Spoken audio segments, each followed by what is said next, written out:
Reciban un cordial saludo de parte de su amigo Gabriel. Qué gusto para mí nuevamente encontrarme con ustedes en este hermoso día, domingo, un día precioso, porque Dios nos lo ha brindado para que nosotros podamos entrar a su presencia y disfrutar de las riquezas que Él nos da a través de su bendita palabra.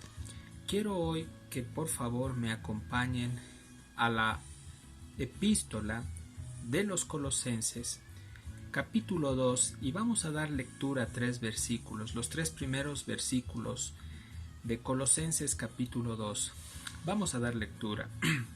La palabra del Señor dice: porque quiero que sepáis cuán gran lucha sostengo por vosotros y por los que están en la Odisea, perdón,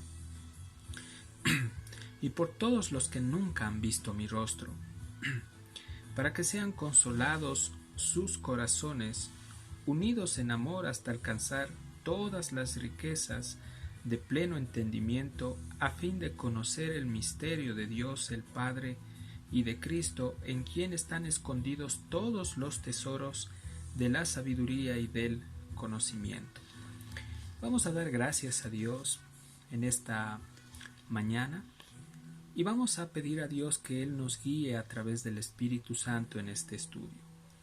Padre amado, te damos gracias en este día porque tú has permitido que vengamos con corazones, Señor, dispuestos.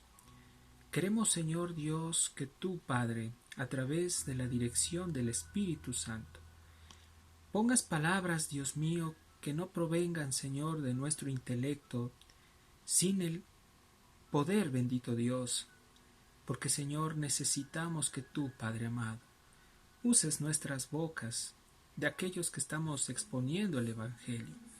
Queremos, Señor, apartar de las enseñanzas toda clase, Señor Dios mío, de doctrina, Señor, humana. Padre, queremos sujetarnos única y exclusivamente a predicar solo tu palabra, bendito Dios. Por eso en este momento dependemos de ti y queremos en esta hora, Señor, para todos aquellos que están mirando este video, esta exposición, Padre, pedirte, Señor, que limpies, que purifiques nuestras mentes, que quites todo lo que está bloqueando, lo que está interrumpiendo, Señor, el que podamos nosotros concentrarnos, Señor, en tu palabra, el que podamos estar atentos, Señor. Danos la revelación interna, Señor. Del Espíritu viene todo, Señor, del Espíritu Santo.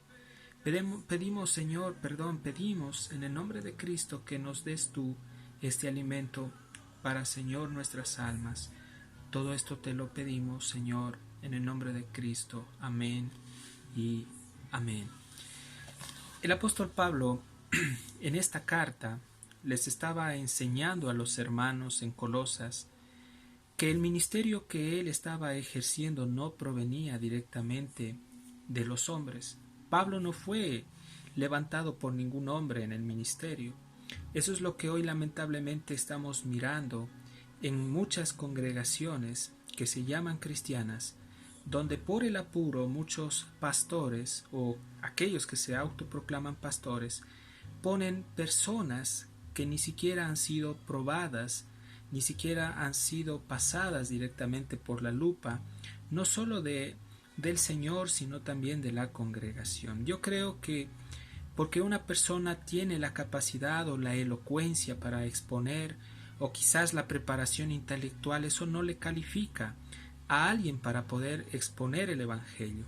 El llamado que Dios hace a todo hijo de Dios es a predicar el Evangelio. Más aún, el ministerio del pastorado, de ser ministro, amados hermanos, no viene de ningún hombre.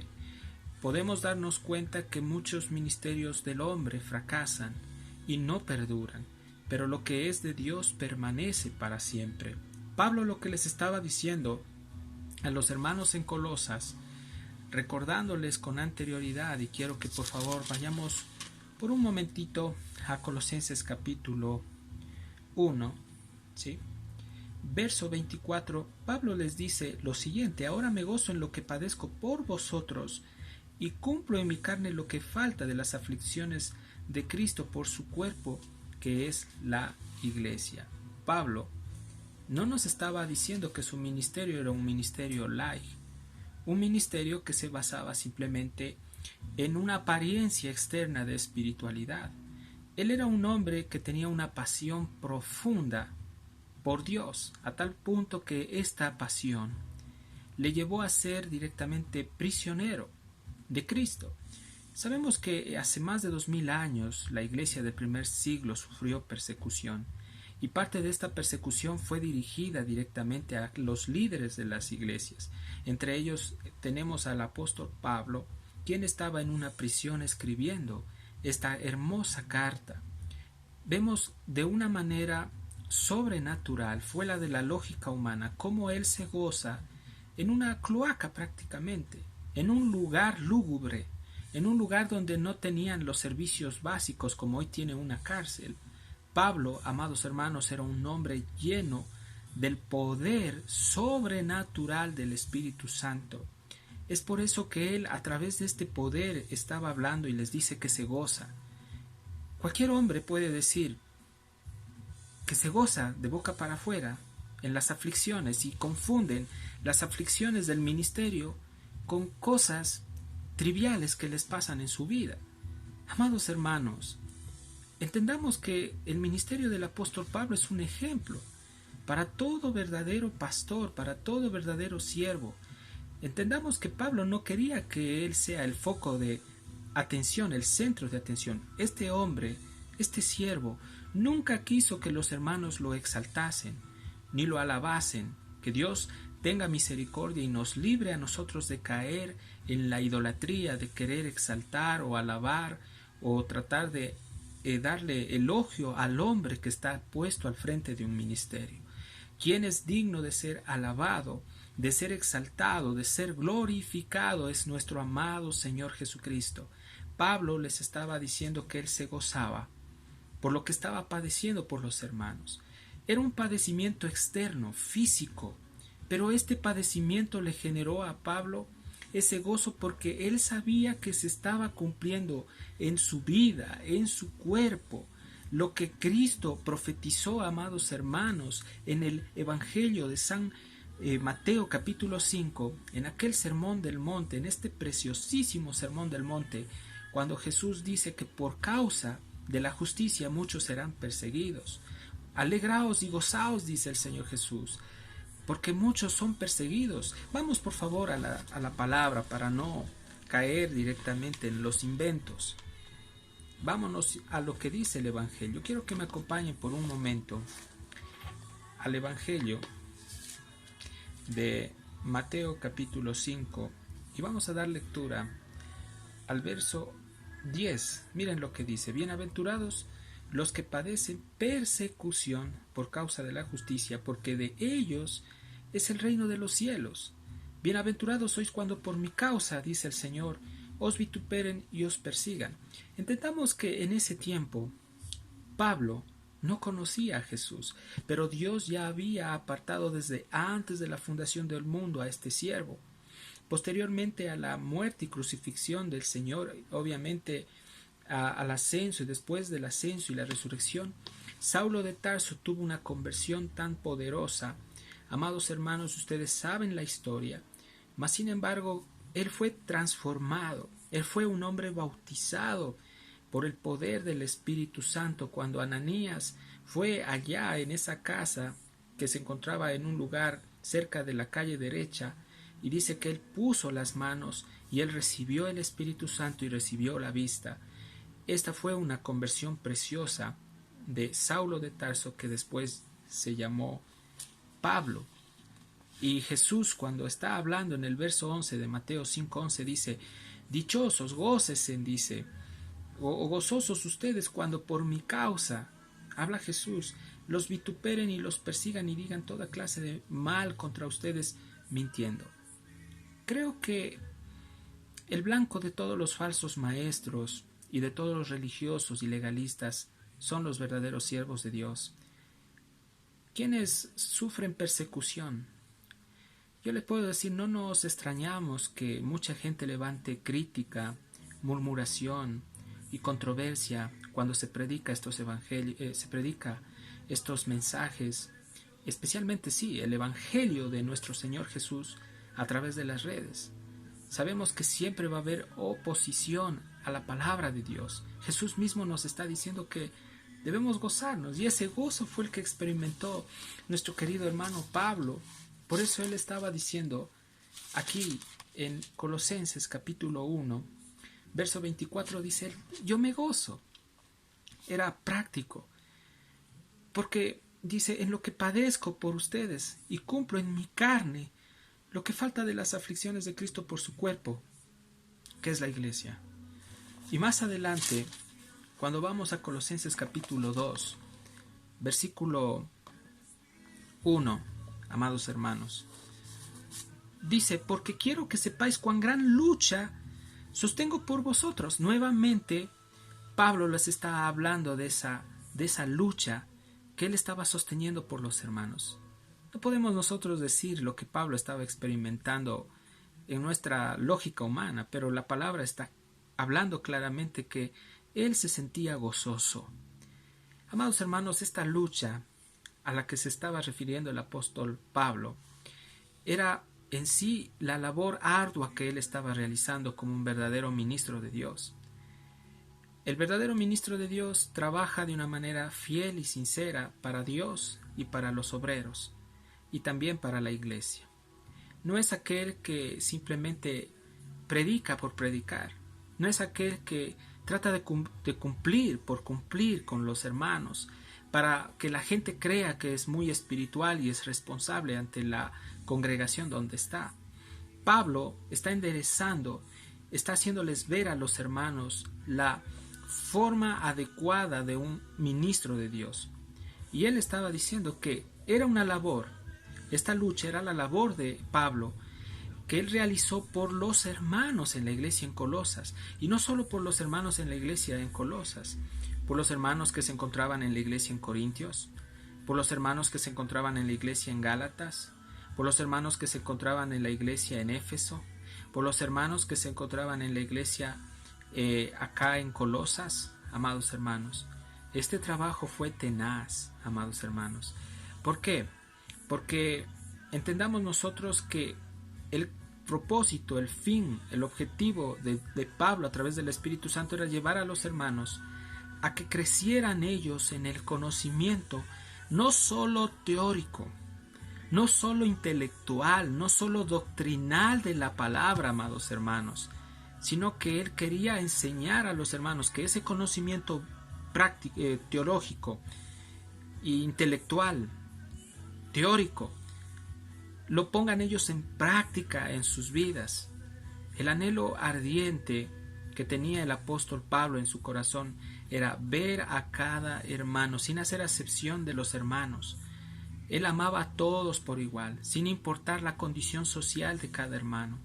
Pero él quería, amados hermanos, ver que todos los hermanos maduraran de una manera completa en Cristo Jesús. Qué hermosa es esta lección, porque el propósito de Dios a través de los verdaderos siervos de Dios, de los siervos que aman a Dios, es de reflejar y demostrar ese amor que dicen tener a Dios, amando también a la iglesia, amando también a los hermanos. Porque Pablo está diciéndoles aquí porque dice, quiero que sepáis cuán grande lucha sostengo por vosotros y por los que están en la Odisea. Amados hermanos, ¿qué quiere decir esto de la Odisea? Y también dice: por los que nunca han visto mi rostro. Bueno, la Odisea, amados hermanos, si compartimos un poquito de historia bíblica, la Odisea era una ciudad y era una de las ciudades principales de Frigia. Esta ciudad se encontraba en una provincia romana de Asia. Ahora, esta ciudad era una de las ciudades, por ser principal de Frigia, era una ciudad grande. Habían 3 actividades comerciales allí, muy prósperas. Estas actividades eran la elaboración de la lana, era también el préstamo de dinero. Obviamente, si estaban prestando en la Odisea, prestaban dinero, quiere decir que era una ciudad próspera, y se dedicaban a la elaboración de fármacos, en otras palabras, a la medicina. Porque en la Odisea, en esta ciudad que se encontraba en Asia, entendamos que la elaboración, en cuanto a la medicina, ellos elaboraban el famoso colirios para las infecciones de los ojos, amados hermanos. Ahora, si la gente estaba aferrada a la elaboración de la lana, eran por lo general comerciantes, se dedicaron también al préstamo de dinero y a la medicina. Quiere decir que las personas en la Odisea eran muy superficiales. Eran personas que no querían saber nada del Evangelio. Pero Dios ama a los superficiales. Dios ama al pecador. Amados hermanos, Él vino por todos los que están perdidos, los que están muertos en delitos y pecados. Dios ama al rico que es superficial, al arrogante, al soberbio. Dios ama al empresario. Dios ama también al pobre. Dios no quiere que ningún hombre se pierda, porque la Escritura dice, Él quiere que todos los hombres procedan al arrepentimiento, amados hermanos. Me impacta porque en la historia sabemos que quien fue a predicar en esta ciudad de la Odisea fue directamente un fiel ministro, que nosotros ya lo habíamos predicado con anterioridad.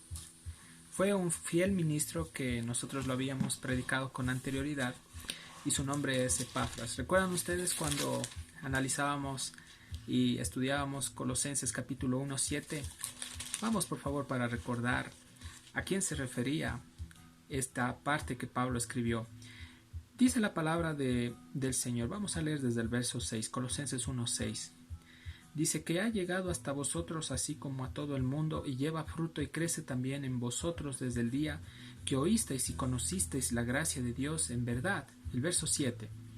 Como lo habéis aprendido de Epafras, nuestro consiervo amado, que es un fiel ministro de Cristo para vosotros, quien también nos ha declarado vuestro amor en el Espíritu. Decíamos nosotros, amados hermanos, que Epafras era un hombre maduro, quien estaba obviamente compartiendo y regando la semilla allí en Colosas juntamente con el apóstol Pablo. Ellos se dedicaron a la labor misionera, y Epafras se encargó directamente también de la iglesia en Colosas, pero también él, como ya era un hombre maduro espiritualmente, conocedor de las Escrituras y una persona que era fiel a Dios y también al ministerio, fue enviado a algunas regiones. Entre estas regiones, Epafras fue enviado a la iglesia que se encontraba directamente en la Odisea. Ahora, ¿quién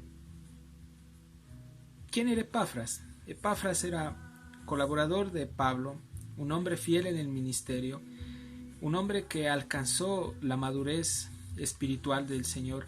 Fue un pastor, fue un evangelista, ¿sí?, quien también sembró juntamente con el apóstol Pablo esta semilla en la Odisea.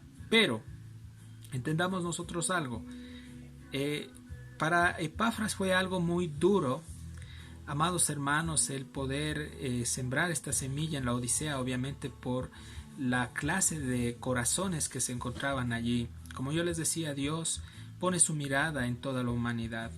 Sin embargo, la Odisea fue una ciudad tan dura de corazón. Las personas estaban inclinadas al amor al dinero, estaban inclinadas al amor a las cosas materiales, y adoraban al dios pagano Mamón, es decir, al dios del dinero. Detrás de este dios se encuentra pues Satanás. Así, mis amados hermanos, y mucha gente, como también nosotros, estuvimos adorando indirectamente o inconscientemente antes de que Cristo nos tomara a Mamón, al dinero. Estábamos adorando directamente al diablo. Éramos por naturaleza hijos de desobediencia, estábamos en pecados, muertos en delitos y pecados, tal como Pablo también les escribe a los hermanos en la congregación de Éfeso, capítulo 2. Pero gracias al Señor, porque Dios nos salvó gratuitamente a través directamente de la gracia. Hemos creído, no porque nosotros vinimos al Señor, porque por una emoción nada más estamos ya con Él, no. es porque Él nos tomó a nosotros primero y nosotros hemos reaccionado a este llamado y por eso hemos sido atraídos a Él, amados hermanos.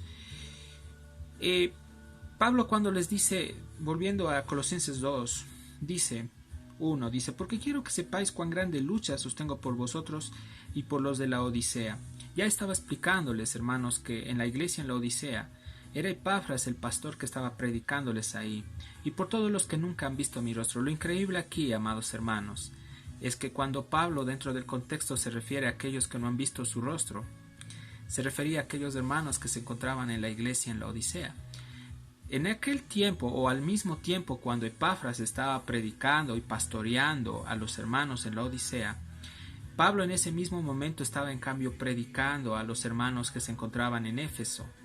Entonces, cuando se refería el apóstol Pablo de aquellos que nunca habían visto su rostro, se refería a los hermanos que se encontraban en esta iglesia, toda vez que Pablo nunca pudo ver el rostro de los hermanos de la congregación. Entendamos que vemos nosotros esta carta que fue escrita para que también sea conocida por los hermanos en la Odisea, porque aquí dice, si ustedes leen con atención, dice, y por todos los que nunca han visto mi rostro. Esto quiere decir que Pablo estaba con el deseo de que los hermanos en la Odisea conozcan y escuchen esta carta. Vemos que esto posteriormente se dio porque hubo un impacto del Evangelio que el mismo Pablo predicó y que obviamente llegó a los hermanos de la Odisea. Y el afecto que Pablo tuvo, amados hermanos, ya que sin conocerlos en persona, Él los amó, amados hermanos, con un amor entrañable, con un amor grande. Esto es que la demostración en sí, amados hermanos, de este amor entrañable fue a través de la predicación del Evangelio a los hermanos en la Odisea.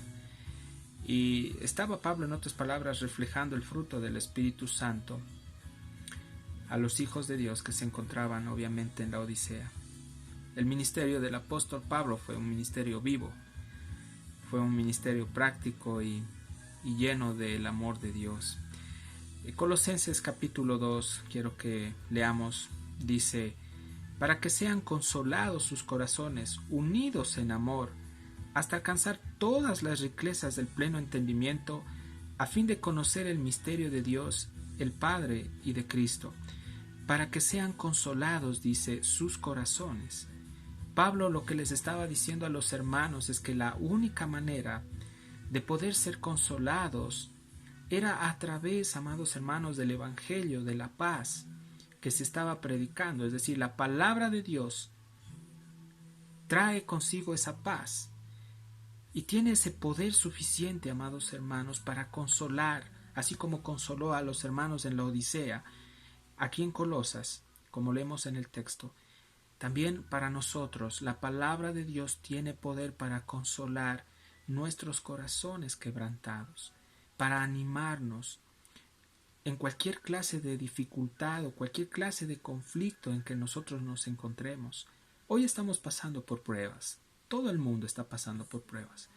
Con esta situación que estamos viviendo de esta pandemia, sé que la iglesia de Dios está siendo sacudida, hermanos, pero qué hermoso es venir a la palabra de Dios donde encontramos la verdadera paz y donde encontramos el consuelo a través de las palabras, no del que está predicando, sino de las palabras de Dios que tienen el poder suficiente para consolarnos, para animarnos.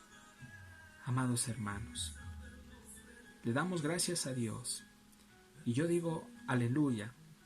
Alabado sea nuestro amado Señor Jesucristo por esta realidad. Cuando hablamos de que sean consolados, amados hermanos, entendamos que la única manera para ser consolados no es a través de un mensaje moralmente bueno o positivista. No tiene nada que ver, amados hermanos, el consuelo con cosas solo positivas. Lo más importante es que para poder ser consolados los hijos de Dios, Dios nos ha dado del Espíritu Santo, en el griego es el Parakletos, el mismo que está al lado de nosotros para animarnos, para fortalecernos, ¿sí? pero también no está solo al lado de nosotros, no está con nosotros, sino está dentro de nosotros. Él nos está capacitando para poder avanzar y para poder, amados hermanos, afrontar todas estas clases de pruebas que estamos pasando. Me gusta esta palabra que viene aquí en el verso 2, dice, para que sean consolados sus corazones, unidos en amor. Amor. Primera de Corintios 13, ustedes leen en casa y habla acerca de el amor. Qué importante es realmente tener amor, porque ese es el fruto del Espíritu Santo en el cristiano.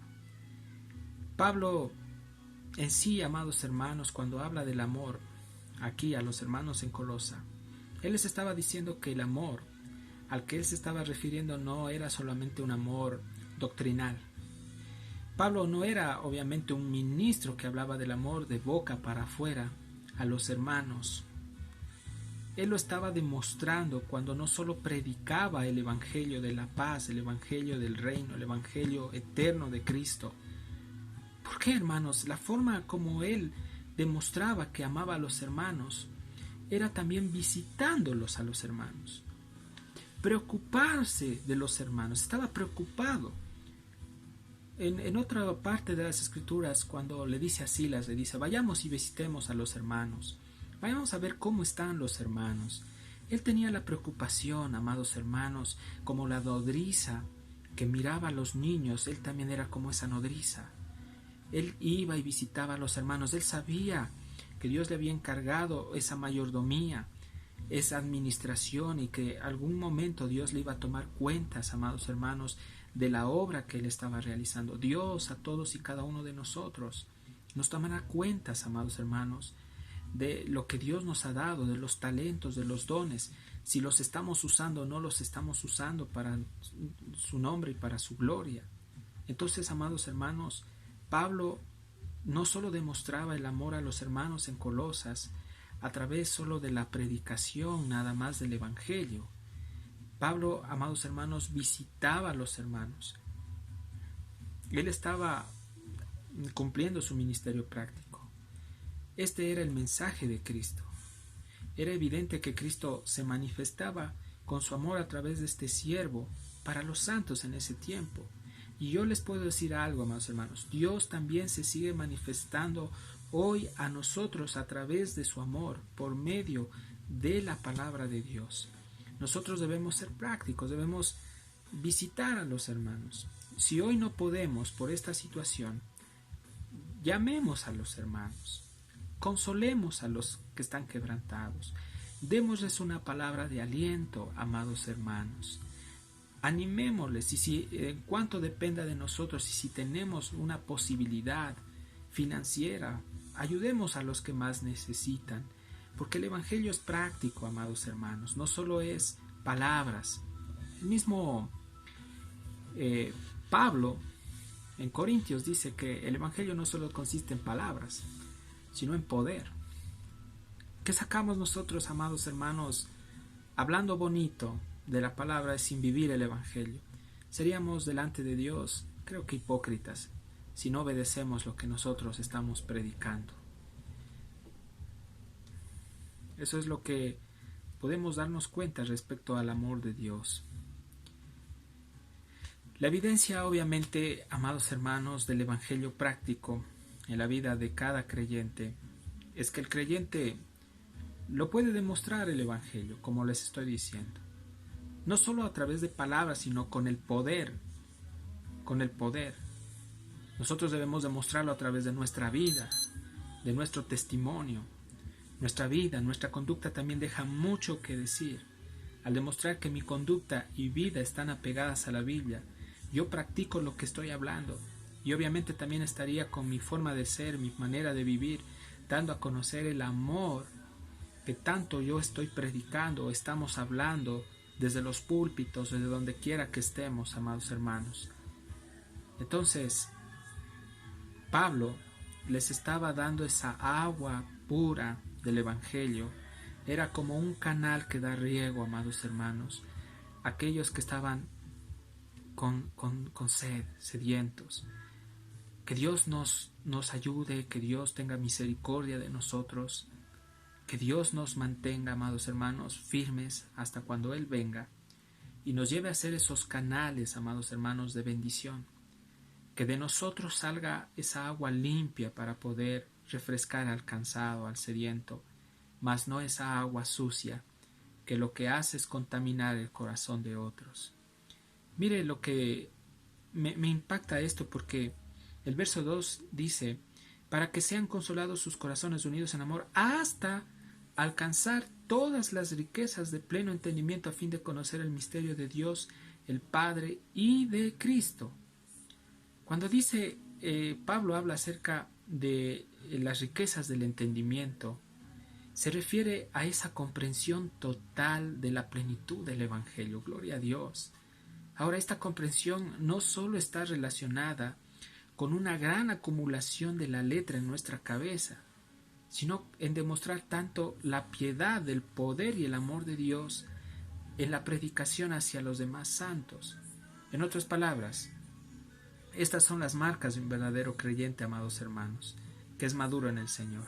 No solo debe llenarse del conocimiento doctrinal que es necesario, pero lo más importante, el siervo de Dios o el Hijo de Dios tiene que permanecer mucho tiempo en la intimidad con nuestro amado Señor Jesucristo, y eso es lo que muchos siervos no lo están haciendo. Muchos siervos están solo preparando la palabra como una clase de una manera teórica, están acumulando, memorizando cosas. Yo no digo que sea malo, pero están predicando solo algo intelectual, están llegando a la mente de las personas, pero no al corazón. ¿Por qué? Porque no han pagado el precio de orar, de preparar el terreno, de mojar el terreno. La oración es muy importante. Cierto predicador en Inglaterra llamado Carlos Spurgeon, que todos lo conocen, él tenía dos armas poderosas y practicaba dos cosas. Primero, el estudio arduo de las Escrituras, pero sobre todo, la oración. Era un hombre de oración. Muchos de los estudiosos y los teólogos dicen que este varón se dedicó a oraba diario como 8 o 9 horas diarias. Creo que nosotros no lo vamos a poder hacer, ni lo intenten en casa. Pero todo aquel que quiere dar esas aguas frescas a la congregación y a la gente necesariamente necesita pasar tiempos a solas con el Señor. Amados hermanos,